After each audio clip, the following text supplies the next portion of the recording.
네, 이현준의 국내 이슈 체크인 NH투자증권 이현준 과장과 얘기를 나눠보도록 하겠습니다. 안녕하십니까? 안녕하십니까? 네, 안녕하세요. 반갑습니다.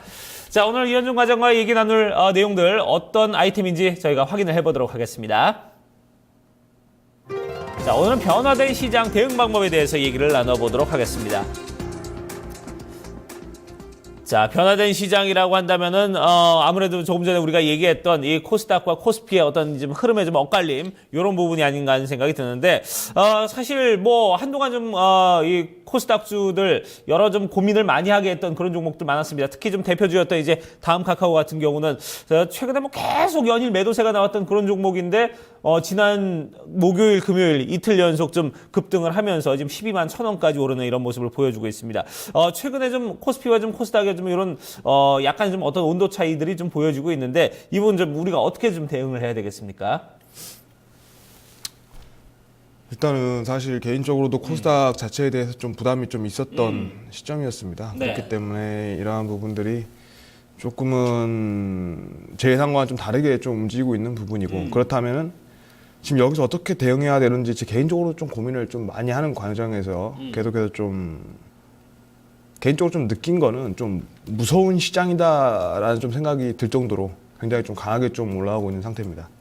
지금 뭐 코스닥 지수도 박스권을 돌파하고 지금 무서운 상승세를 좀 이어가고 있는데 개별 종목군별로도 기존의 평가 관점하고는 조금 다르게 좀 종목들이 움직이고 있어요. 그냥 이익의 증가 가능성, 그러니까 이 부분에만 포인트가 맞추어져 가지고 바로 그 부분에 대한 어떤 스토리가 조금이라도 인정이 된다면은 계속해서 좀 상승하는 모습을 보여주고 있는데 그동안의 지금 현재 상황은 지금 사실 그동안의 시장 대응, 그러니까 제가 개인적으로 좀 말씀드렸던 부분들 이 시장 대응과는 또 완전히 또 다른 대응을 좀 하지 않고서는 좀 또 수익을 따라갈 수 없다는 점에서 또 시장을 대하는 관점에 좀 변화가 필요한 시점이라고 좀 판단을 하고 있습니다. 네.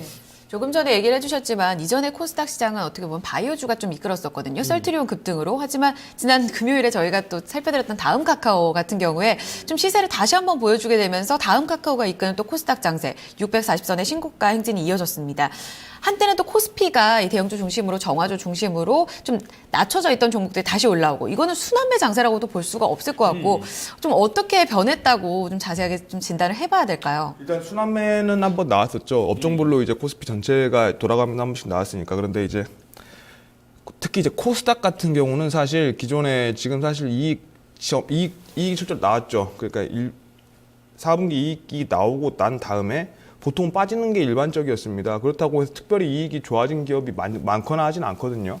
근데 그런 상태에서 일단 지금 최근에 올라가는 이제 주식들 흐름을 보게 되면 굉장히 좀 급등하는 이런 좀 흐름세들을 여러분들이 좀 확인할 수가 있는데 일단 첫 번째는 이익 증가에 대한 좀 기대치와 신뢰치가 물론 결과론적인 얘기입니다. 지금 시장이 이렇게 바뀌었기 때문에 지금 이렇게 제가 판단을 하는 거고요. 원래는 지금 이런 건 아닙니다. 원래 이렇게 대응하면 안 되는 건데 일단 시장이 이렇게 바뀌었기 때문에 그 부분에 대한 이유를 제가 굳이 결과론적으로 얘기를 하자면 이익 증가에 대한 기대치와 좀 신뢰치가 좀 바뀌었다고 좀 평가를 해야 될 것 같아요. 그러니까 컴투스와 산성 LNS가 이제 작년도에 대표 주자였죠. 그러니까 계속해서 좀 상승을 좀 보여주면서 뭐 차트로는 뭐 도저히 들어갈 구간이 없었어요. 그런데 실제 이익하고 시가총액이 또 걸맞는 상승을 좀 보여줬습니다. 그리고 지금도 상승 추세가 깨지지 않고 좀 이어지고 있죠. 물론 박스권을 좀 만들고 있지만 여태까지 이런 류의 상승을 하게 된 경우에는 대부분 어느 정도 급락이 나오게 되는 경향이 많았는데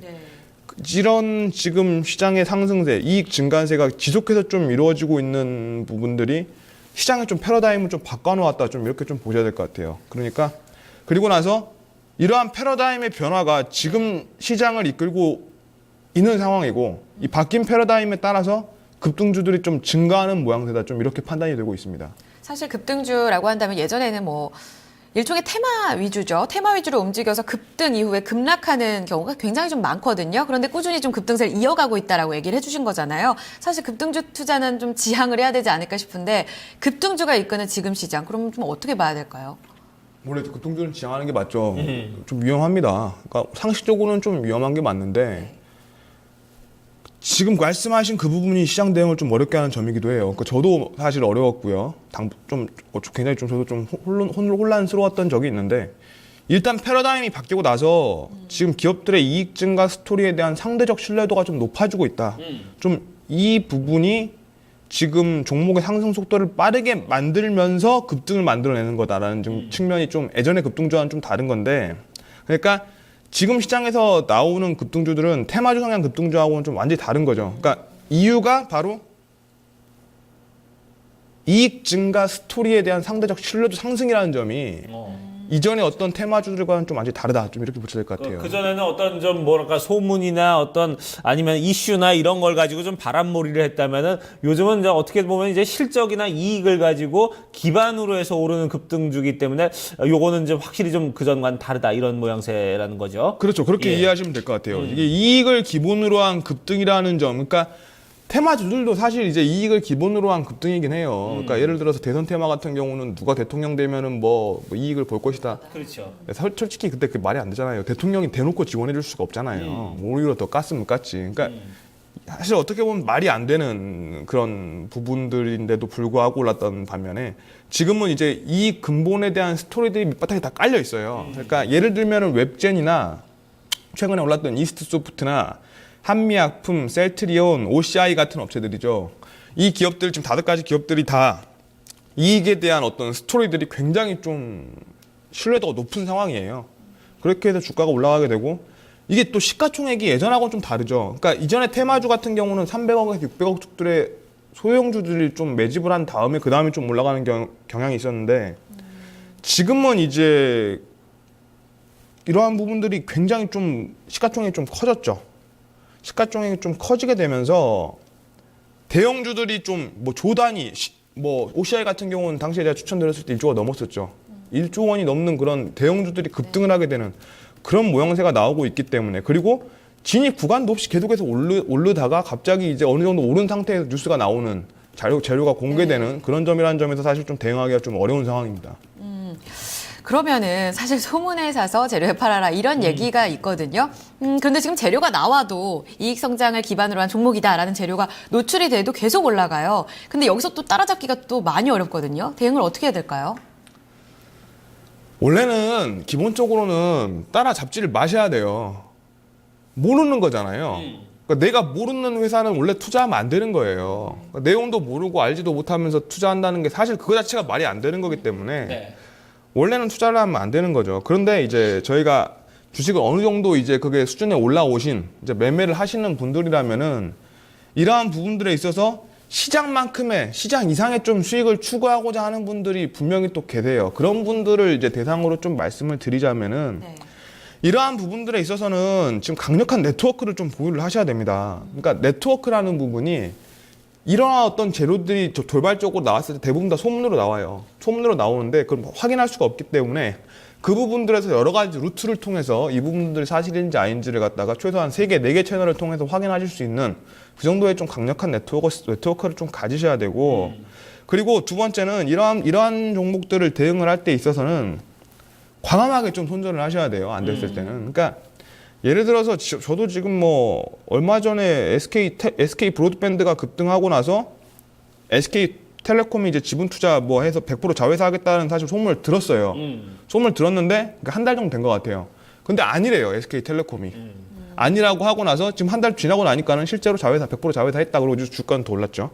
그러니까 이러한 부분이고, YG 온라인 같은 경우 지금 얼마 전에 제가 보니까 2시 50분에 중국 기업 지분 투자 뉴스가 나오면서 장중 1%로 끝났던 시세가 종가의 12%로 끝났어요. 그러니까 급등을 했죠. 그런데 다음 날에는 주가가 마이너스 8%로 시작해서 결국은 하한가 가는 이런 급등급락이 이어지는 시세이기 때문에 이 부분에 있어서 여러분들이 네트워크를 보유하지 않으셨다면 손절이라도 철저하게 하시면서 좀 대응을 하셔야 된다. 좀 이렇게 보셔야 될 것 같습니다. 자, 그럼 이제 이현중 과장님 좀 얘기를 들어보자면은 여기에 좀 대응하는 방법은 이제 2가지입니다. 네트워크를 보유하는 거, 그리고 어떤 시세와 수급에 좀 빠르게 대응하는 거, 이런 부분인데, 사실 시세와 수급에 빠르게 대응하는 거야 어차피 뭐 투자자의 좀 멘탈적인 부분이라고 좀 본다고 치더라도 네트워크는 사실 이게 좀 보유하는 게 쉽지가 않거든요. 이거 어떻게 해야 되는지 개인 투자자들 입장에서는 상당히 어려운 부분이에요. 그렇죠. 네트워크 예. 만들기가 쉽지가 않죠. 예. 네트워크 만들기는 사실 저도 뭐 7년 넘도록 100개가 넘는 기업을 탐방 다니면서 계속해서 연구하면서 보고서 내면서 만든 거거든요. 네. 그러니까 이거를 개인 투자자들이 할 수가 없죠. 그렇죠. 없기 때문에 일단 안 하시는 게 정답이고요. 일단 급등주 안 하시는 게 정답이고요. 그리고 현 시점에서는 아까 말씀드렸던 손절에 대해서 그리고 매매 기법에 대해서 조금 더 신경을 쓰셔야 될 것 같아요. 결과적으로 이걸 따라가려고 하다가 결과적으로 손해가 나는 거거든요. 그러니까 이러한 부분에 있어서 대신에 손해가 나더라도 분명하게 손절 라인을 정하면 돼요. 그런데 문제는 이제 손해나고 못 판다고 생각하는 게 문제죠. 그런데 이거 관점만 바꾸시면 됩니다. 전설적인 투자자들도 수백억, 수천억씩 벌었어도 수시로 손절을 하거든요. 여러분들이 왜 손해나고 안 팔려고 하는지 그거 한번 생각을 해보세요. 그거 굉장히 거만한 거고 굉장히 위험한 거기 때문에 손절에 대해서는 언제든지 여러분들이 좀 할 수 있는 마음 자세를 열어놓고 지금 시장에 좀 대응하시기를 바라겠습니다. 네.